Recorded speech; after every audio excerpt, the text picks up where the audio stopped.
Third time in 5 years, Astros and Yankees have met in the postseason. This is going to be good. I mean, this is the two best teams in the American League. This is power on power.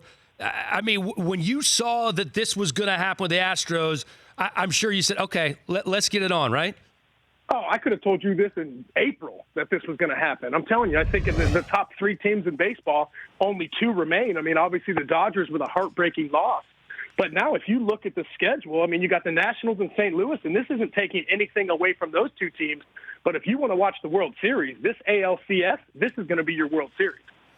No, there's no doubt. I mean, the Astros polished off the Rays last night behind Gerrit Cole, headed to the American League Championship Series for the third year in a row.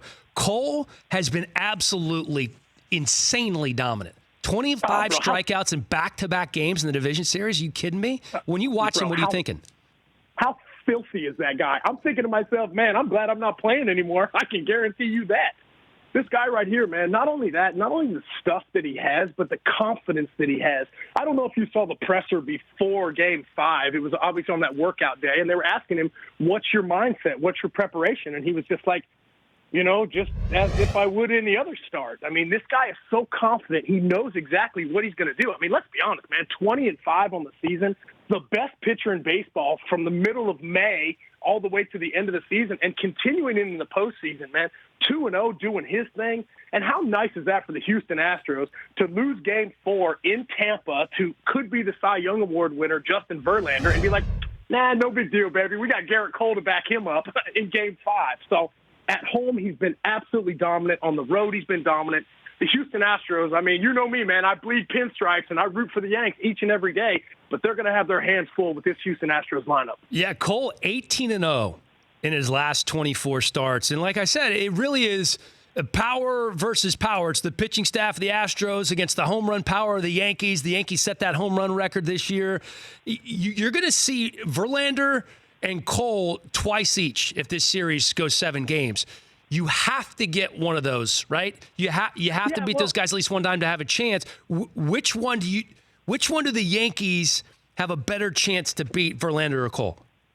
Bro, it's hard to say, man. Both of those guys will finish 1-2 in the Cy Young, depending on whether it's Verlander, Cole, or it's Cole, Verlander. I think the best thing that the Yankees have going for them now is that the Rays did take them 5 games. They made, Justin Verlander throw an extra 100 pitches. They made Gerrit Cole throw I think 103 pitches he threw last night. And by the way, man, he was chomping at the bit to get back out there in the 9th inning. He wanted to close that down for himself. I think the best thing that the Yankees have going for themselves right now is that Zach Greinke is going to start Game 1, right? You're not going to face Gerrit Cole Game 1. You're not going to face Justin Verlander Game 1. Because let's be honest, after you're done as a hitter, after you're done facing those two flamethrowers back-to-back days, this is taking nothing away from Zach Greinke because he's a Cy Young Award winner and he's amazing and he's making like $100 million this year. But when you see 98 on the board consistently back-to-back days and then all of a sudden you see 92, boy, I'm breaking my ankles trying to get in that batter's box. So I think that Greinke's going to have to do a good job of keeping the ball down in the zone. He's going to have to locate because now he's really kind of reinvented himself. He doesn't have the power stuff that he's always had.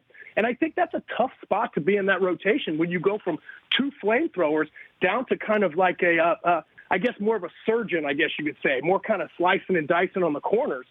He's definitely going to have to be on the corners and low in the zone because if he misses in the middle part of the plate, especially in that Houston ballpark, there's going to be a lot of home runs hit. Yeah, much more surgical for Greinke than he's been in the past. Yankees and Astros have combined for 210 wins, the fourth most combined wins all time by two teams meeting in the postseason. Give me a couple of X factors, one for each team, Nick.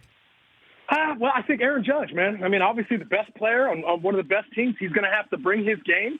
I think right now there's a couple roster decisions that are being made. I think Aaron Hicks is kind of being thrown up in the air, kind of if he's going to be able to come back and do his thing. Also, CC Sabathia obviously wasn't on the roster in the ALDS. I think that you're probably going to see him on the ALCS just because of those power left-handed bats they have in that lineup, right? Sabathia is not going to be the starting type of guy, but you could bring him in to face guys like Brantley, a guy like Yordan Alvarez, because let's be honest, man, I mean, that lineup, there's no holes in it. 1 through 9, these guys are bringing thunder each and every at-bat, especially when you got, in my mind, the MVP candidate, Alex Bregman, in the middle of that lineup.